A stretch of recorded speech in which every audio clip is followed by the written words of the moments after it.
Okay, get this. What if the single biggest scientific blunder of the 20th century, well, what if it wasn't a blunder at all? We're about to dive into something called the cosmological constant. And trust me, it's a wild story of genius, what everyone thought was a catastrophic mistake, and a cosmic mystery that has totally flipped our understanding of the universe on its head. So, to really get our heads around this whole puzzle, we've got to rewind. Let's go all the way back to the beginning, to a time when Albert Einstein himself was wrestling with the very fabric of reality. Okay, so picture this. It's 1917. Einstein has just dropped his theory of general relativity on the world, an absolute masterpiece, right? It describes gravity not as some invisible force, but as the actual bending and warping of space-time. But this beautiful, elegant theory had a little secret buried in the math, one that made Einstein really uncomfortable. See, his equations were screaming that the universe had to be dynamic. It had to be either expanding or collapsing in on itself under its own gravity. Now, this was a huge problem, because back then, everybody, including Einstein, believed the universe was, static, perfect, eternal, unchanging. So what did Einstein do? He basically invented a fudge factor. He added a new force of nature into the mix, a kind of cosmic anti-gravity that would push everything apart just enough to counteract gravity's pull. The goal? To create that perfectly balanced static universe he believed in. He did this by slipping a new term into his equations, a little something represented by the Greek letter lambda. He called it the cosmological constant, and what it represented was a kind of built-in energy of space itself, a constant push. Really, it was just a clever mathematical trick to keep his universe from collapsing. And for a while, it worked. For about a decade, Einstein's perfect static universe seemed plausible. But then, an astronomer working on a mountaintop in California made a discovery that was about to blow the whole thing wide open. That astronomer was Edwin Hubble. And in 1929, he proved the universe wasn't static at all. It was expanding. He saw that distant galaxies were all flying away from us, and the further away they were, the faster they were going.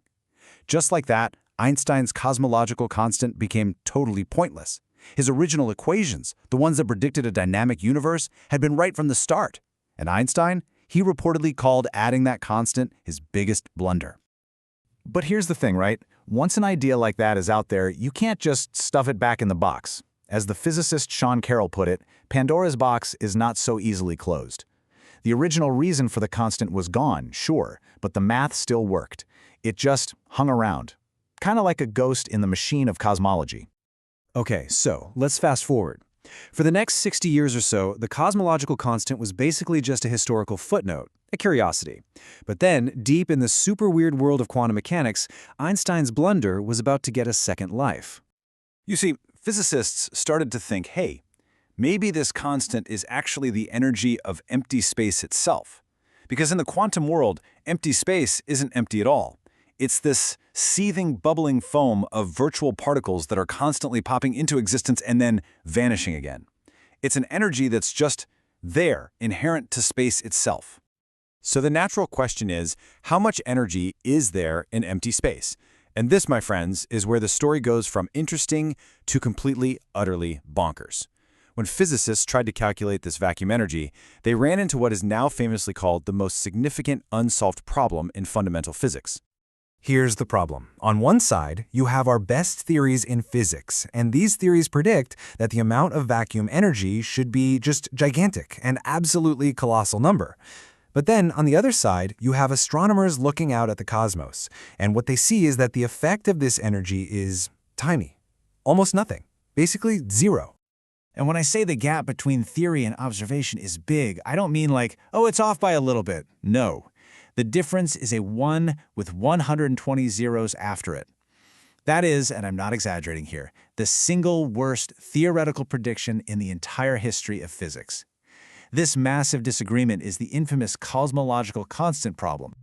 Now, this mismatch was so absurdly huge that for decades, most scientists figured the real value must just be exactly zero. They thought there must be some deep, unknown law of physics that cancels it all out perfectly. But then came 1998, and another set of observations, this time of distant, dying stars, came along and changed the game again. So you had two different teams of astronomers, both looking at these special kinds of exploding stars. They're called Type 1a supernovae. They're like cosmic standard candles. Everyone expected to find that the expansion of the universe was slowing down, because of gravity's pull, but they found the exact opposite. The most distant supernovae were fainter than they should have been, which meant they were farther away than they were supposed to be. And there was only one possible conclusion, as shocking as it was. The expansion of the universe isn't slowing down, it's speeding up. Something out there was acting like a cosmic gas pedal, pushing everything apart. And the best explanation? A tiny, but crucially not zero, amount of vacuum energy. Just like that, Einstein's blunder was back. And this time, it was for real. And this discovery completely rewrote the recipe for our universe.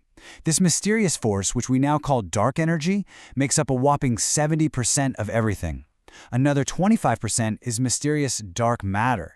And all the stuff we know and understand, you, me, the planets, the stars, all of it, that's just a tiny 5% sliver of the cosmic pie. So while this discovery finally explained why the universe is accelerating, it opened up an even bigger, deeper mystery. It's led us to a view of the cosmos that is, well, frankly, it's just bizarre. It feels preposterous. Here's the new puzzle. Think about it. As the universe expands, all the matter in it gets more and more spread out, so its density goes down. But dark energy, it's the energy of space itself, so its density stays the same. So way back in the past, matter was king. And way in the distant future, dark energy will be the only thing that matters. But us? We happen to be alive in this one, very specific, very brief cosmic moment when the two are actually pretty comparable. It's a cosmic coincidence. And that's the strange place we find ourselves. We have this model of the universe that fits all the data we've collected perfectly. I mean, perfectly. But it feels so unnatural, so coincidental. We know what's happening, but we have absolutely no idea why. Which leaves us with this huge, profound question. Are we just incredibly lucky to be living in this special cosmic moment? Is it all just one big coincidence? Or is Einstein's blunder actually a clue?